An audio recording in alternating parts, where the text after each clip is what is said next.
To be human, you need a group. To be human, you need people around you. And the loyalties that religion brings, the identity that religion brings is the most sensible identity. It far transcends the identity of race, the identity of ethnicity, the identity of nation state. Religious identity is a logical and rational and sensible identity. People share values together, and that's the most important aspect of identity. And there's an anecdote that I didn't have time to mention, but it is so important. I do want to mention that, and then we segue to the next topic for today. There's an anecdote from the seerah that is very powerful in this regard. And that is that when you don't have religion, you don't see this identity, and you see the world through a racist or xenophobic or outright, racist, the words I'm looking for, superiority complex lens. And that example is the incident of Hudaybiyah, when the Prophet ﷺ came to Mecca after 6 years of not visiting Mecca. And one of the tribal chieftains visited to negotiate a treaty.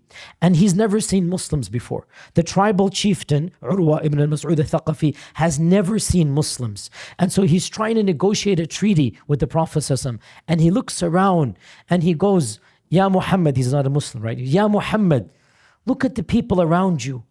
I don't see anything that brings them together. They're a hodgepodge of motley crew. He literally uses a dismissive term. A bunch of, different groups of people that nothing combines. You seem to be a bunch of, random people gathered together. And you've left your Quraysh tribe. You've left your other identity, and you don't have any other identity, right? But I'm obviously paraphrasing, but that's what he's saying. Like, what are you doing? Look around you.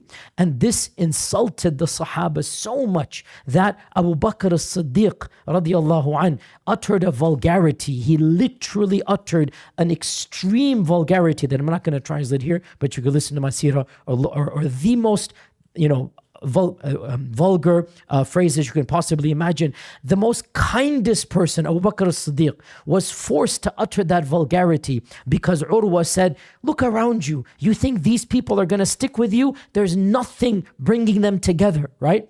And Abu Bakr as-Siddiq literally uttered that vulgarity and said to him, to that vulgarity, and then said, do you think we would abandon him? Now, my point here for this anecdote goes back to what I was saying last time, that the loyalty of faith is so powerful, right? That it brings diverse groups of people together and forms bonds that even tribes don't understand, even races don't understand. The bonds of Islam far transcend the bonds of anything else. And Urwa could not understand at all, whereas the Sahaba fully understood this reality, right? And we know this. Again, by the way, to be relevant here, the Palestinian conflict is a good example of this. The average Westerner really does not understand. Why are you guys who are not Palestinians so obsessed with that issue? It's just beyond them. Like, what has it got to do with you? They don't understand the ummah. They don't understand that what's happening there, it hurts us the way they could never imagine. Because it's thicker than blood. It really is. It's thicker than blood. It's literally, this is closer than family to us, right? And you have to understand the psychological reality is that they are dismissive of this connection because they just don't understand it. They are like Urwa.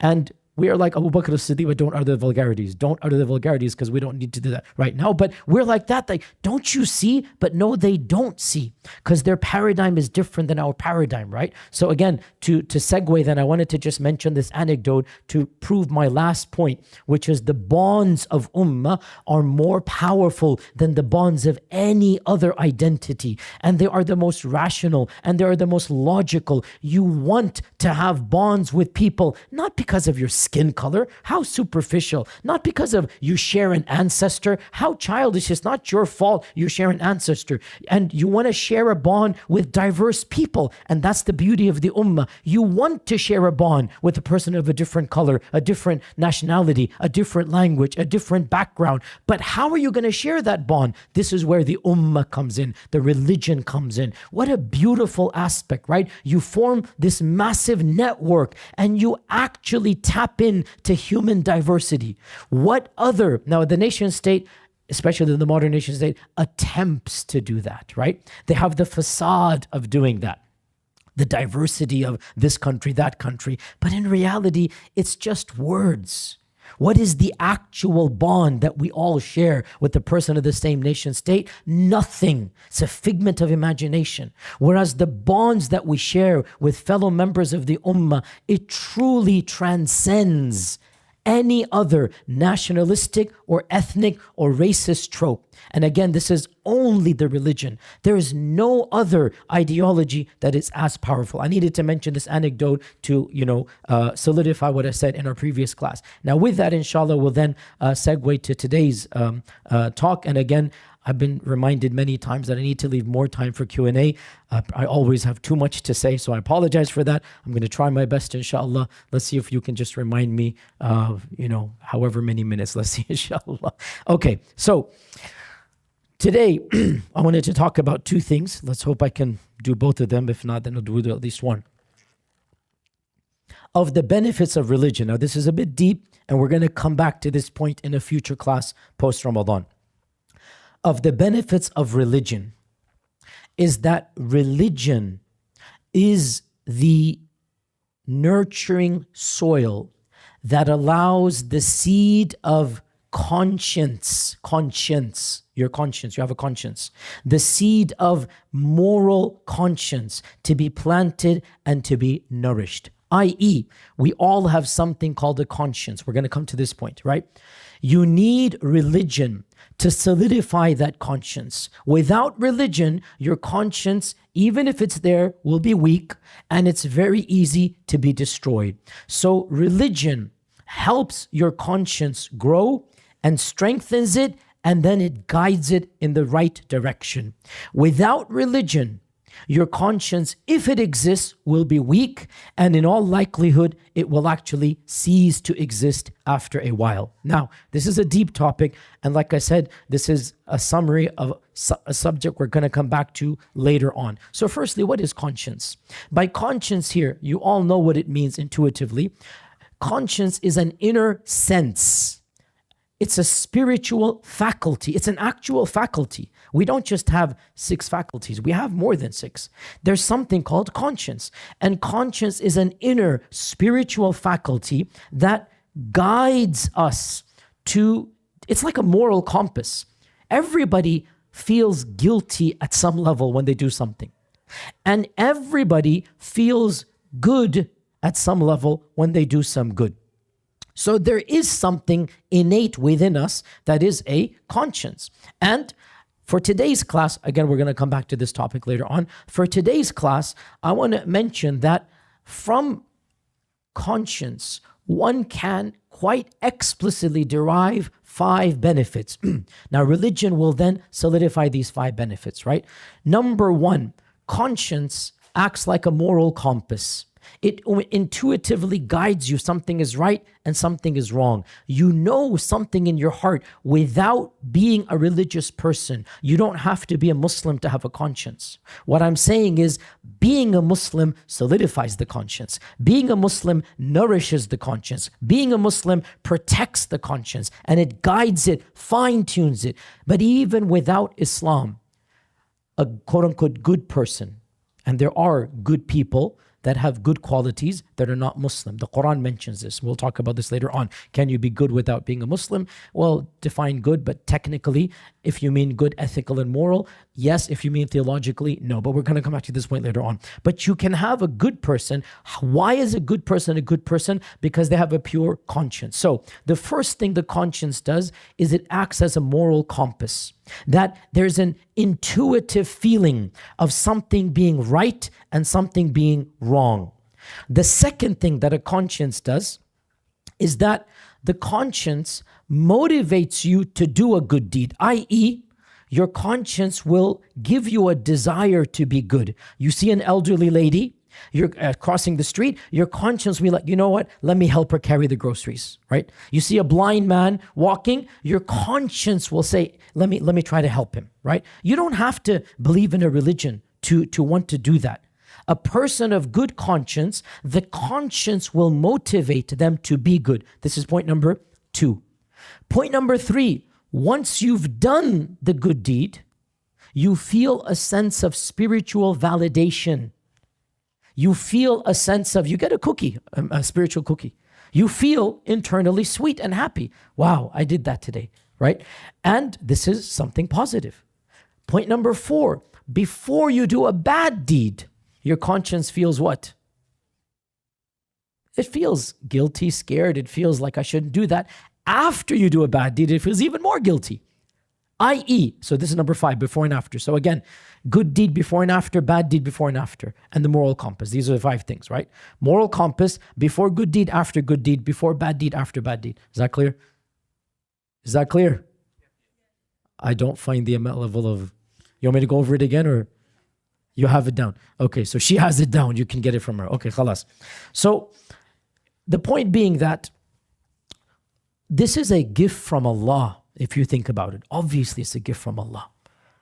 Think about it. Allah didn't have to give us a conscience, but Allah gave us a conscience, right?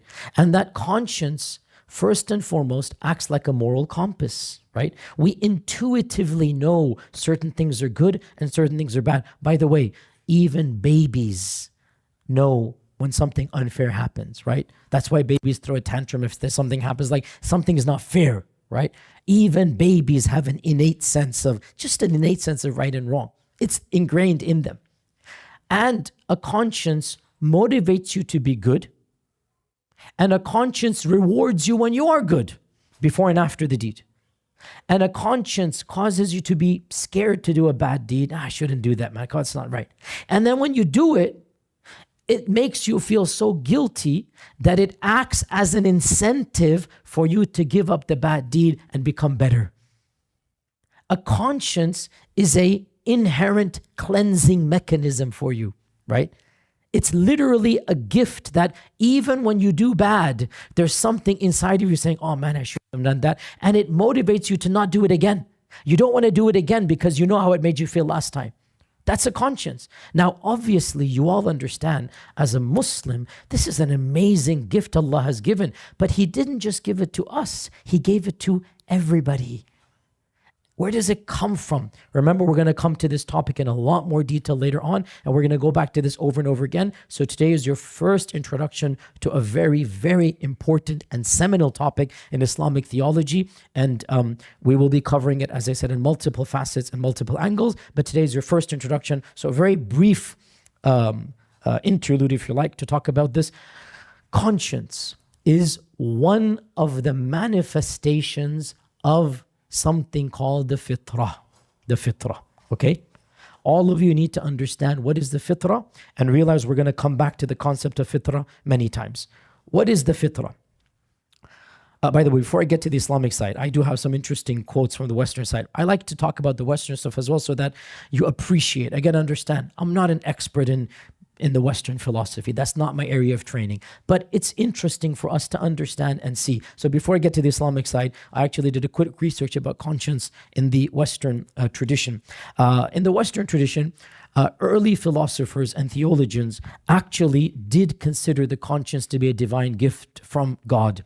Most famously, Thomas Aquinas. Thomas Aquinas, who is the architect of Catholicism. Thomas Aquinas is the first great, medieval Christian theologian who wells together aspects of philosophy with aspects of Christianity. And so Aquinas is considered to be one of the hallmarks, if you like, of early Christian thought. And of course, by the way, you should be aware, Thomas Aquinas is indebted to Islamic philosophy. Much of what he says is coming from the Islamic tradition, and that's not an exaggeration. That is absolutely factually correct. Thomas Aquinas quite literally copied and pasted entire chunks out of the literature that was translated from Arabic into Latin right before his time frame. And so Aquinas is a conduit, tapping into Islamic thought, tapping into Islamic philosophy, and then slightly modifying it to Christianity, and then it becomes a segue. So perhaps, I'm not an expert on Thomas Aquinas, perhaps Aquinas is tapping into Islamic thought about the Fitra.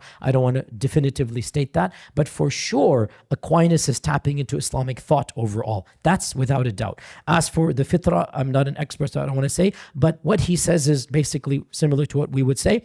And Thomas Aquinas said in his Summa Theologica, Volume 1, page 79, if you want to get the quote, conscience is said to witness, to bind and incite, and also to accuse, torment, and rebuke. Basically exactly what I said. Conscience witnesses, binds you to do something, incites you, motivates you. And it also accuses you, i.e. prevents you from doing that, torments you, guilty conscience, rebukes you, causes you to come back to the straight path, right? So it's a divine gift. Thomas Aquinas felt that the conscience is a faculty that God has given us that applies moral principles to specific situations. It is a God-given gift that allows you to extrapolate from the broad morality in your heart to the specific situation. So that is very Islamic in its understanding. Fast forward a few centuries and you get to Immanuel Kant.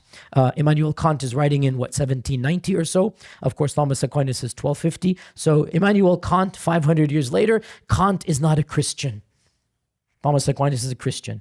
Kant is more of a theist/deist, right? Kant is not like your card-carrying Christian. Again, the Western philosophy began within Christianity, Descartes, Aquinas. Then it goes into theism, deism, like Kant, and then it goes into all-out atheism, such as most modern philosophers who don't really want to talk about God as well. So Kant is your, average deist/theist, right? He's not a Christian, but he believes in God in his own way. Because again, in 1790, you're not going to be an atheist. We're going to come back to this. There were no atheists in all of human history up until 1750. Believe it or not, there were no atheists. No such thing as a card-carrying atheist up until modernity. Atheism is a very, very modern phenomenon. No atheists existed anywhere in the world up until 200-300 years ago. People denied a Christian God. They didn't deny God per se. Big difference between the two, right? So Kant is a deist or theist, and Kant believes that conscience comes from, quote unquote, the laws of nature. Again, this is how theism and deism describes conscience, the laws of nature. And he writes in his book, Religion Without Bounds, book 1, paragraph 6, he says, listen to this. Man cannot help but feel, this is not God, this is ingrained in man, within him a judge, this is the conscience, that calls him to account and holds him in awe. And this authority watching over the law in him is not something he himself arbitrarily makes, but is rather given to him by nature, end quote. You see what he's saying here? There's something inside of you that causes you to uphold the law. You want to uphold the moral code. You can't help it. You have it within you. You want to be good and abstain from evil. And you have this intrinsic desire to do so. Where does it come from? It's given to him by nature. What is nature? It's a word you invented. He doesn't want to say God. He doesn't believe in the type of God we do. And so these are the laws of nature. Okay? So, but still, Kant is appreciative of conscience, clearly. He likes it. He wants it. He praises it. Where do you think the Western trajectory is going to head? Does the modern world like the conscience? What do you think? No. And the first person, or one of the first people to start eroding away or demolishing is, of course, none other person than the crazy, I could say a lot of stuff, but let me just be PG here, Sigmund Freud. Freud is like, Allah Mustaan, something's wrong with him. Without a doubt, something's wrong with him. I think something happened in his childhood, but anyway, that's besides the point. So Freud, and literally this is not even exaggeration, Freud views the conscience not as a positive, but as a negative. He calls it oppressive. You are subjugated by your conscience. Freud literally tipped the scales. Rather than Aquinas praising the conscience, right? Kant saying, that's great, nature has imbued you with a desire to be moral, right? Freud views the conscience as being oppressive, as being implanted by your parents and society, right? And as something that is instrumental in forcing you to act in ways you should not act. And hence, rebelling against one's conscience is discovering freedom. This is the segue to hedonism. this is the segue to the world we find ourselves in today. You shouldn't feel guilty. You should feel guilty for feeling guilty, right? Don't feel guilty for anything you do. Go and discover your senses. Go and do whatever you want. And if you feel guilty, this is the repressions of your parents in you, right? This is your subjective, your oppressive upbringing that has imprinted in you something that shouldn't be in you. You should liberate yourself from the shackles of conscience, right? This is literally the segue to the world we find ourselves in. So it's interesting to see the evolution of conscience in the Western field. Now, from our paradigm, conscience is a gift from Allah. And as I said, for us as Muslims, conscience is one of the many manifestations of something called the Fitra, right? What is the Fitra? What is the Fitra? So we're going to come back to this. I said this so many times. The Fitra is an innate spiritual faculty. By faculty, I mean just like the brain is a faculty, just like the eyes are a faculty, just like feeling is a faculty. It is something that can assess and give you information. Your eyes can assess the rays of light and give you information, right? Your hands can touch and give you information. Your ears can get sound waves and give you information. Your brain can analyze data and give you information. We don't just have 6 faculties as Muslims. Allah blessed us with others, and of them we have the Fitra. The Fitra is another faculty that is not mind, it is spirit. We believe as Muslims, we have intellectual cognition, the thought process up here, and we have spiritual cognition. That's the Fitra. The Fitra is, okay, to be simplistic, the heart thinking. We actually believe this as Muslims. We have the mind thinking, that's intellect, that's aql. Then we have the heart thinking, that's the Fitra. Now, later on, we're going to come and distinguish between the mind and the heart. That's a later topic. For now, all we need to know, there are many differences. Of the main differences, spiritual thinking is not acquired, it's gifted by Allah. Whereas intellectual thinking, it is acquired. Intellectual thinking is learned. Intellectual thinking varies from person to person. Not all IQs are the same. Spiritual thinking, we're all gifted the same at birth. Spiritual thinking, the Fitra, we all have the same amount at birth. Nobody has more fitra than the others at birth. We're all equal. Our hearts, our soul are all equal. We equally have the cognitive faculty of the soul, the spiritual soul. And we know this from the Quran and the Sunnah. How do we know the fitra exists? Well, we know it from the Quran and Sunnah, and we also know this from observed reality, such as conscience. How do evolutionary biologists explain conscience? Where does conscience come from? Why do you feel good if you do a good deed and bad if you do a bad deed? Where does it come from per se? It's in a child. We know this. I mean, psychiatrists can observe there's something called the beginnings of conscience even in children. So for Muslims, we believe it's a part of the fitra. Please note, make a note for those of you that are taking notes. For those that aren't, I know you're all memorizing, mashallah, every single word I say. So if I ever give an exam, mashallah, you'll score 100 out of 100. I know this, mashallah, right? Correct? Yes, alhamdulillah. Because you haven't taken a single note this weekend. That's okay. You're not the only one. Alhamdulillah. Just specially teasing you, don't worry. You're turning red. It's okay. Alhamdulillah. Alhamdulillah. Where was I? Before I went into... Guys, where was I? See, look at, you can't even tell me where I was 1 minute ago. What was I saying? Something fitra. Thank you so much. Okay. See, the guy that's taking notes can actually quote me back. You see the difference? You see the difference? The one who's taking notes can actually tell me exactly what I'm saying. So, the fitra. Oh, what were you doing then? You're asking questions. Okay, alhamdulillah. He wasn't taking notes. He wants to clarify. Okay. I praised you. You could have taken that. But his fitra told him, I have to be honest. And his conscience said, khalas, I have to refuse this phrase and be honest to myself, okay? Sign of a pure fitra. Okay, so the fitra, please make a note of this. Conscience is not the totality of the fitra. The fitra tells us and gives us many different cognitions. Conscience is one of the gifts of the fitrah. Please make a note of this, right? The fitrah is much more than just the conscience. But the origin of the conscience, where does it come from in our religion? The fitrah gives us many things. We're going to talk about some of them later on. Today, we're going to talk about conscience, and by and large, we're not going to come back to it later on. So this aspect of the fitrah, we're going to talk about. Of course, the fitrah is explicitly mentioned in the Quran and in the Sunnah. As for the Quran, multiple verses of them is the famous verse in Surah Al-Rum, verse 36, فِطْرَةَ اللَّهِ الَّتِي فَطَرَ النَّاسَ عَلَيْهَا.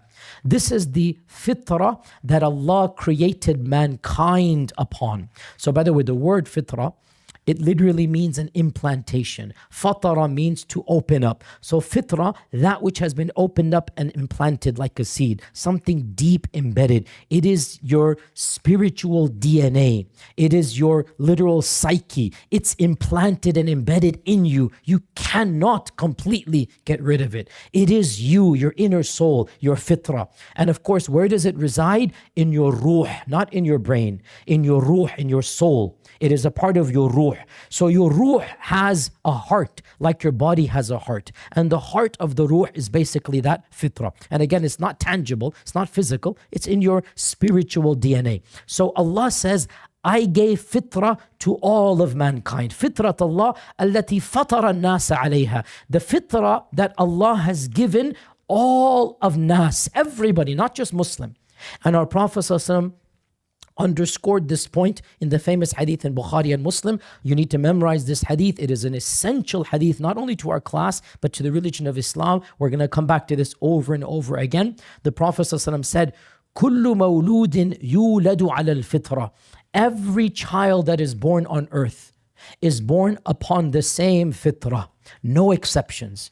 Muslim child, Zoroastrian child, Christian child, Hindu child, pagan child. The parents are as they are. The child is born the same. كُلُّ مَوْلُودٍ يُولَدُ عَلَى الْفِطْرَةِ. Every mawlud is every born, baby born. Every single baby that is born upon the same fitrah.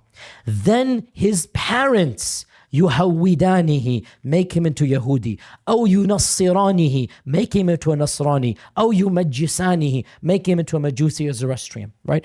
And then the Prophet ﷺ said, just like a calf is born without the markings, you know, when you brand, so you all know cattle is branded, right? Every cattle is branded by the owner, right? The Prophet ﷺ said, just like a baby calf or a baby a camel is born without any branding, and then you branded. Do you see any baby born with the branding? The Prophet ﷺ said, they said no. So that is the fitrah, meaning purity. The fitrah is pure.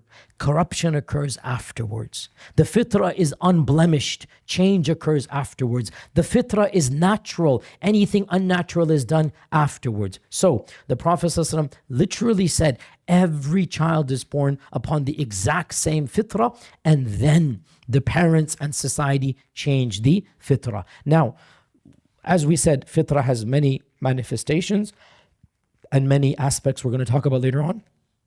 Today, we will talk about that one quick aspect which we talked about now, and that is conscience. Because one of the blessings of the fitrah is that Allah blessed our soul to automatically yearn to be good and automatically despise to be bad.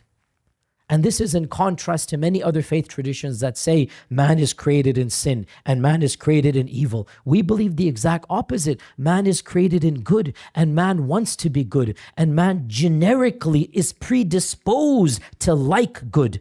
Allah didn't set the stage against us wanting us to be bad. Allah created us and He gave us an inherent guide, an inherent compass. We have a compass within us, and that compass, it points true north, i.e. the north here is the guidance of Allah. It points us to that which is good. And so Ibn Taymiyyah, by the way, out of all the early scholars pre-modernity, Ibn Taymiyyah is the scholar that has most discussed the fitrah. And that's why I myself in my doctoral dissertation, I have an entire chapter on the fitrah, because it deals a lot with Ibn Taymiyyah. And my PhD is on Ibn Taymiyyah and his book about aql and naql. He uses the fitrah a lot in that. So Ibn Taymiyyah writes, and I quote from Majmu' Fatawa Volume 10, page 267, the human soul has been created in the state of original fitra. And the fitra, listen to this, naturally inclines towards wanting the truth, recognizing the truth, and loving the truth. Notice, the fitra wants the truth. The fitra recognizes the truth, and the fitra loves the truth. And it inherently rejects evil and dislikes evil and goes away from evil. Now, Ibn Taymiyyah did not use the word conscience, because that's not in his vocabulary, but this is conscience. It's exactly conscience, right? You want good, you like good, you appreciate being good, and you don't want to be bad, and you don't like being bad, and being bad makes you feel bad. This is the conscience.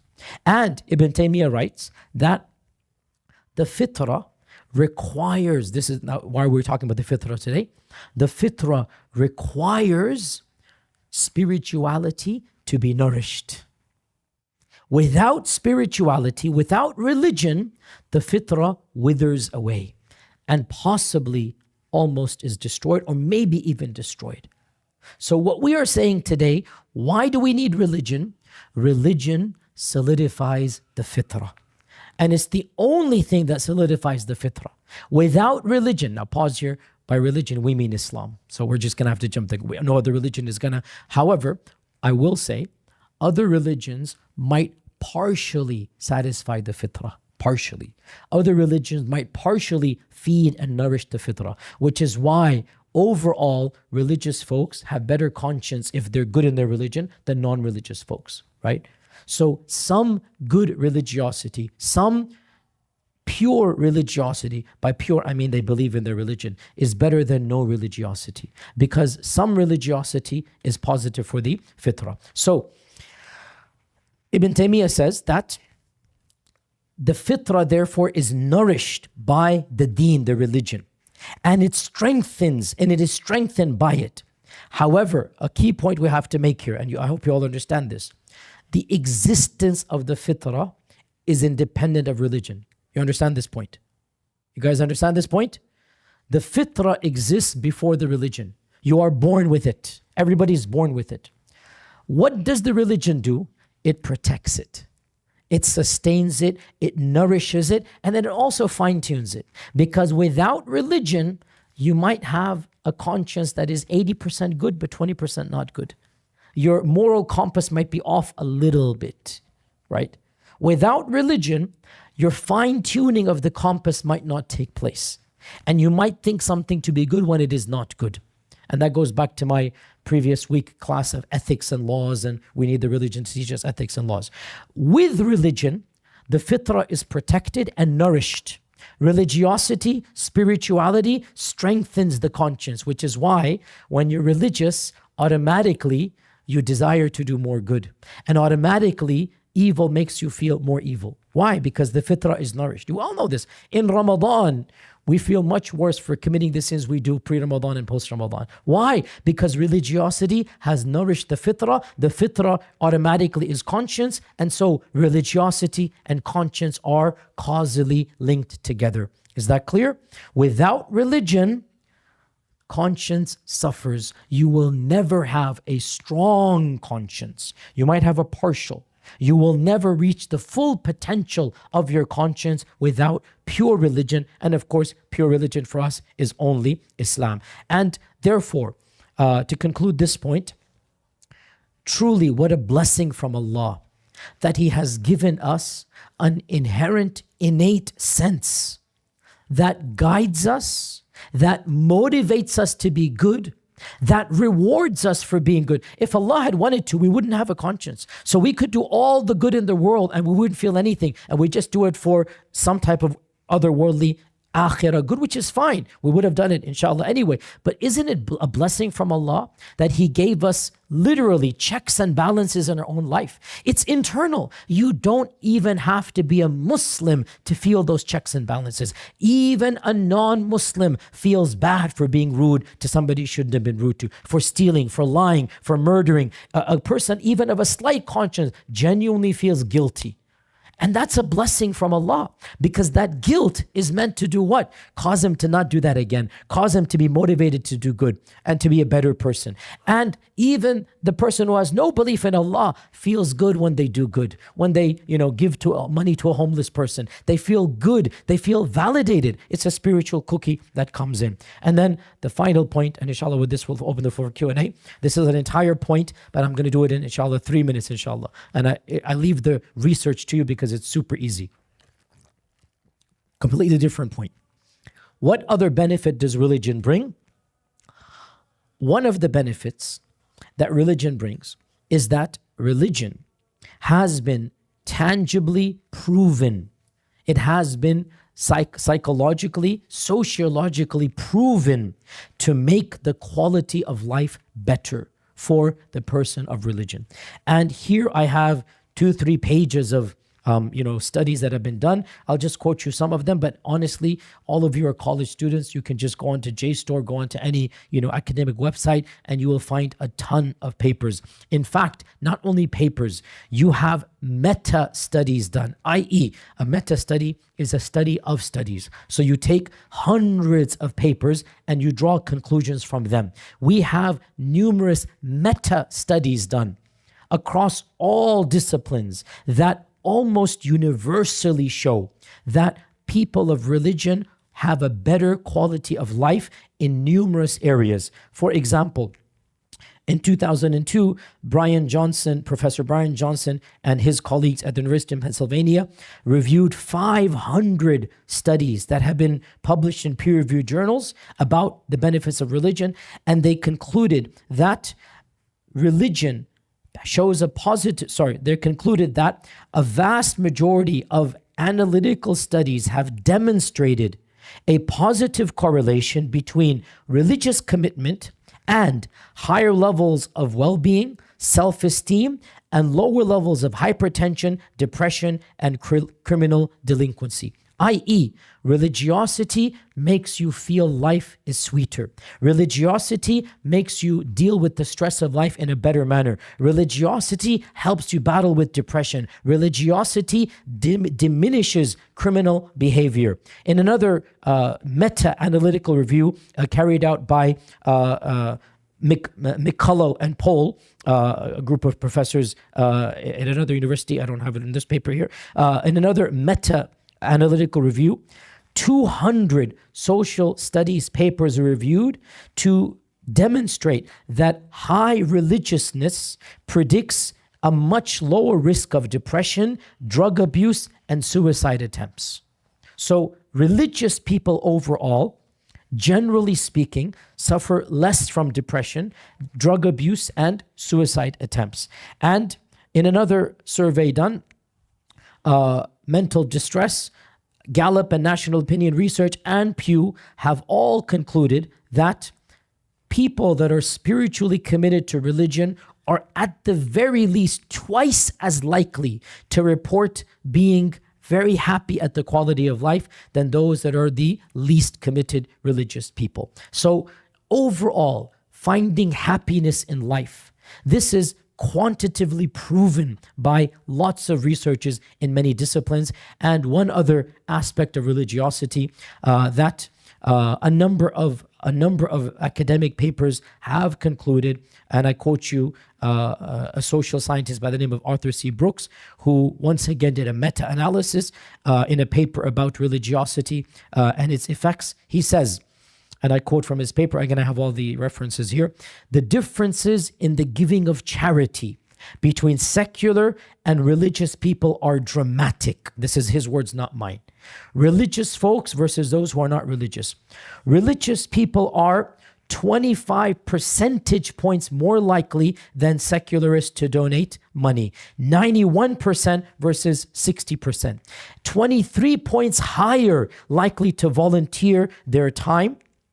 And he goes, this is across all different faith traditions, right? So overall, being religious in any faith means you are helping humanity more across all faith traditions. By the way, in his survey, he did not study Muslims. He did different Christian sects and Jewish faiths. I don't know why he didn't do Muslims. Fact of the matter is, other surveys have shown Muslims are the most when it comes to charity. I'm not making this up. You all know this. Zakat, I mean, you don't even need to. It's a pillar of our faith to give zakat. So in terms of giving back, we are number one out of all faith traditions. Again, religiosity and helping humanity, this is a palpable and tangible and observed and scientifically studied reality. Religious folks enjoy life better. Religious folks are able to battle depression better. And again, it doesn't mean that you can't have depression while being religious. We're just being statistical. We're being obviously, broad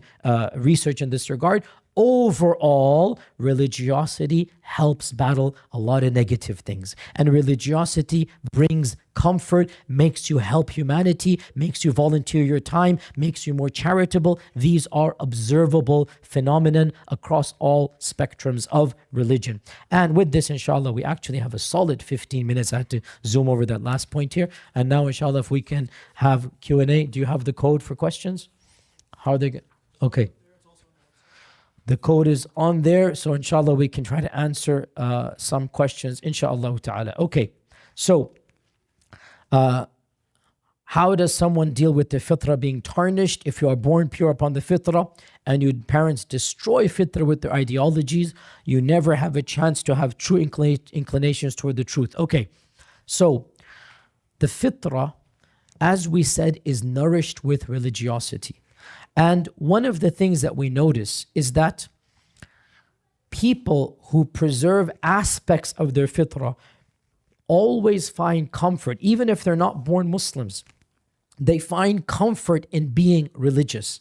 And we would argue, and I'm going to come back to this point after Ramadan, inshallah, we would argue that anybody who attempts to preserve the fitrah and wants to have a pure fitrah will automatically be attracted to Islam and end up converting. I.e., a pure fitrah leads to conversion.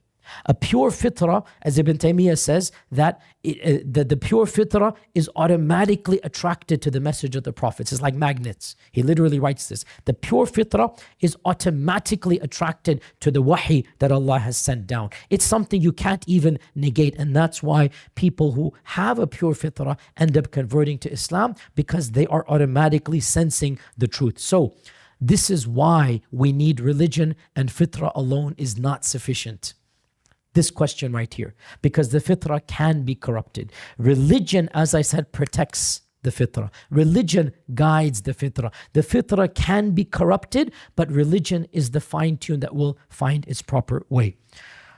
Question: how is a psychopath, a child born with intent to kill, explained in accordance with the fitrah? Okay, multiple ways to do this. Listen, first and foremost, if a person is genuinely mentally unstable, and they are not able to control their actions or desires, we will treat them in this world according to their actions, and Allah will treat them according to how much capacity they had. Do you understand the difference here? If a person is genuinely not in control of his senses, and there are people like this who really just are basically beyond the scope of normal humanity. Well, we have to treat them according to their actions because we don't know their hearts. And we will treat them and punish them according to their actions. That has nothing to do with their akhirah. In the akhirah, if a person truly was mentally insane, truly was not in control of his or her senses. So to backtrack, it is possible that people are not normal. And that means the pen has been lifted from them and they will not be held accountable. That's the reality. Or people that are born mentally, they're not there. Whether they have a mental disability and whatnot, the Shari'i term for them, غير مكلف. There is no laws binding on them, right? And on the Day of Judgment, they will be forgiven. But we don't know what's here and there. And we have to treat people based upon their outer actions. So we deal with them on the outer and we leave Allah for the inner, which quite literally means, because how do you know there's a genuine psychopath who can't control the emotion to kill versus a murderer who enjoys killing and wants to kill? How do you know the difference? Do you? You can't. So we have to treat the both of them the same because their actions are the same. And by the way, they both pose the exact same threat to mankind. So why should we treat them differently? We want to protect mankind. We will treat them the same. We will punish them the same. And that means execution if they're caught. And they will go to Allah subhanahu wa ta'ala. The one who was a murderer intentionally, the one who killed and he was mentally sane will be punished like the murderer. And the one who was genuinely, a psychopath that could not control. We believe there are people that are born, without natural intelligence. Allah Azza wa Jal tested them and tested us. That's a test. They have been lifted from taklif, and Allah will forgive them if they genuinely could not control themselves. Wouldn't evolutionary biologists say that conscience exists because it's beneficial for the survival of the species? So again, we're going to come back to evolution and the issue of evolution. How do you explain consciousness and conscience? We're simply a bunch of atoms coming together. How do you explain there's something actually that is conscious? You are ascribing mystical powers to atoms coming together. You're ascribing literally faculties to atoms that just form bonds together. So of course evolutionary biologists say this, but these are mere words. And again, the precision of the universe, the fine-tuning argument, it's a very Islamic argument. If you know your fine-tuning argument in modern philosophy, the existence of the universe is so complex. To claim that it just comes out of nowhere, to claim that we have a conscience because it's better for humanity, you are ascribing to every atom of creation that it is somehow in sync with all other atoms, and it wants to preserve life as it exists, and it's working in tandem with everything else to bring this about. You might as well just believe in a God at that point in time, because you're ascribing divinity to atoms at that point, right? So anyway, this is, it's a circularity here. What is the exact difference between nafs and fitra? And does the nafs also yield naturally towards religiosity? So the nafs is broader than the fitra. The nafs is the soul, if you like. The nafs is sometimes synonymous with the ruh. And if it is synonymous with the ruh, then the fitra is a part of the ruh, because the ruh also gives us life. The ruh also gives us, without the ruh, we're a corpse. Without the ruh, we're a dead body. So the ruh or the nafs is bigger than the fitra, but one can say the fitra is the DNA of the ruh. The fitra is the qalb of the ruh. One can say it that way. In any case, in the end of the day, you can't have a ruh without a fitra, right? In sane people. In people that are not sane, you have the ruh and you don't have the normal DNA, or you don't have the spiritual DNA, so they will not have the fitra. Final question we'll do. If everyone has the same fitra, how were the Prophet's fitra so much more pure? Very simple. You're born with the same fitra, but then the fitra is honed down, corrupted, weakened. Whereas the Prophet's fitra is not weakened. You're born with the same fitra, and then the Prophet's fitra is nourished. And the fitra of the Muslim within Islam is nourished. Whereas the fitra of a non-Muslim is wetted away. It is chiseled, but there's always an element there until a person reaches adulthood. And then if they really choose to, and they battle themselves to destroy their conscience, they can attempt to do so. And this is the worst level of kufr. But the average person always has an element of fitra left. There's always a spark of, some type of goodness or whatnot. Only the worst of the worst people who have actively struggled to destroy their own fitra. And that never happens to, somebody innately, unless they're born, as we said, with the test from Allah. And that's obviously a separate point. فيا ذلي ويا خلي إذا ما قال لي ربي أما استحييته تعصيني ولا تخشى من العتب وتخفي الذنب عن خلقي وتأبى في الهوى قربي، فتب مما جنيت عسى تعود إلى رضا الرب، تعود إلى رضا الرب.